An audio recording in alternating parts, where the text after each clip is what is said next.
አንድ ወጣት የዩኒቨርሲቲ ተማሪ በሃርቫርድ ዩኒቨርሲቲ ዶርሙ ላይ ሆኖ ግን ደግሞ ዓለምን ሊለውጡ የሚችሉ የቴክኖሎጂ ሐሳቦችና ፕላኖችን እንዴት ሊያሳካቸው እንደሚችል እያሰበ ነው። የዚህም ተማሪ ስም ማርክ ዘከርበርግ ይባላል። ይህ ሰው ገና በ19 ዓመቱ ነበር ሰዎች የሚገናኙበት መንገድን ለአንዴና ለመጨረሻ ጊዜ መቀየር የቻለው። ይህ ልቦለድ ሳይሆን በእውነታው ዓለም የተፈጠረ ታሪክ ነው። ማርክ ዘከርበርግ እንደ ሌሎች የዩኒቨርሲቲ ተማሪዎች አልነበረም። ለየት ካለ የማሰብ ችሎታና ሐሳቡንም ለማሳካት በጣም ጥልቅ ጉጉት ነበረው። ስራውን በዶርሙ ላይ ሲጀምር ከአንድ ትንሽ የሚመስል ግን ደግሞ በጣም ከባድና አስቸጋሪ ስራና ጥረትን የሚጠይቅ ሐሳብን ይዞ ነበር። ሐሳቡም ሰዎችን ማቀራረብ ነበር። በ2004 እንደ አውሮፓውያን አቆጣጠር ማርክ ከዩኒቨርሲቲ ጓደኞቹ ጋር በመሆን ፌስቡክ የተሰኘ የሶሻል ኔትወርክ ወይንም የመጀመሪያው ሶሻል ሚዲያ ለመመስረት ችለዋል።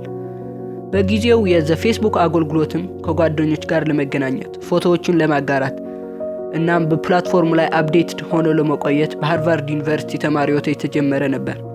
በትንሽ ጊዜም ትልቅ እውቅናን ማግኘት ጀመረ። ከዛም ከሃርቫርድ ዩኒቨርሲቲ ተሻግሮ በሌሎች ትምህርት ቤቶችና ዩኒቨርሲቲዎች ተወዳጅ ሆነ። ግን ይሄ ገና ጅማሬው ነበር። ተጠቃሚዎች ወደ ፕላትፎርሙ እየጎረፉ ሲመጡም ማርክ ይህንን ነገር ከኮሌጅና ዩኒቨርሲቲ ውጪ በማስፋት ሰዎችን በቀላሉ ማገናኘት እንደሚችል ተረዳ። እናም የዩኒቨርሲቲ ትምህርቱን በማቋረጥ በቴክኖሎጂ ታዋቂ ወደ ሆነውና ብዙ ፈጠራዎች ወደሚሰሩበት ሲሊከን ቫሊ የአሜሪካ ስቴት ሐሳቡን ወደ እውነታ ለመቀየርና ፈጠራውን በደንብ ለማበልጸግ ተዘዋወረ። ግን ስኬት በቀላሉ አይመጣም። ፌስቡክ ብዙ ቻሌንጆችን ተጋፍጧል። ነቃፊዎች አንድ ፕላትፎርም ይህንን ያህል የሰዎች ማንነት፣ ግንኙነት፣ ዶክመንትና ዳታ መያዝ የለበትም በማለት ብዙ ጊዜ ፌስቡክን ነቅፈውታል።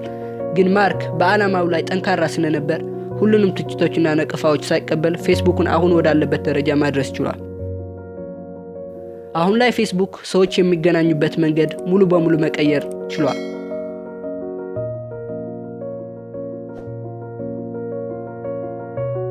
ከትንሽ ዶርም የጀመረው የፌስቡክ ጉዞ አሁን ላይ በዓለም ዙሪያ 2.8 ቢሊዮን ተጠቃሚዎች ያሉት የሶሻል ሚዲያ ፕላትፎርም ነው። ፌስቡክ የብዙ ሰዎችን ህይወት መቀየር ችሏል። ቤተሰቦችን በዓለም ዙሪያ ማገናኘት ችሏል። እናም ድምጽ ለሌላቸው ድምጽ መሆን የቻለ ፕላትፎርም ነው። ሙሉ በሙሉም የሰዎች የላይፍ ስታይልን መቀየር የቻለ የሶሻል ሚዲያ ፕላትፎርም ነው። ግን የማርክ ህልም እዚህ ላይ አያውቁም።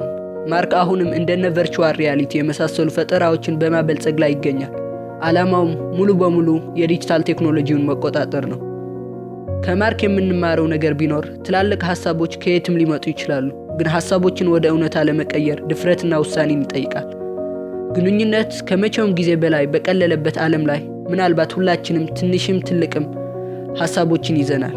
ስለዚህ ሐሳብህን ወደ እውነታ መቀየር የምትችለው አንተ ራስህ ነህ። አስተውል፣ ስኬት ከአንድ እርምጃ ይጀምራል።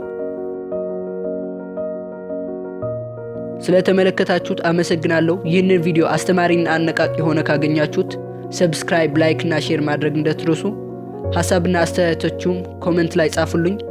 በቀጣይ በሌላ አስገራሚና አስደናቂ ስኬት ታሪክ እስከምንገናኝ ባይ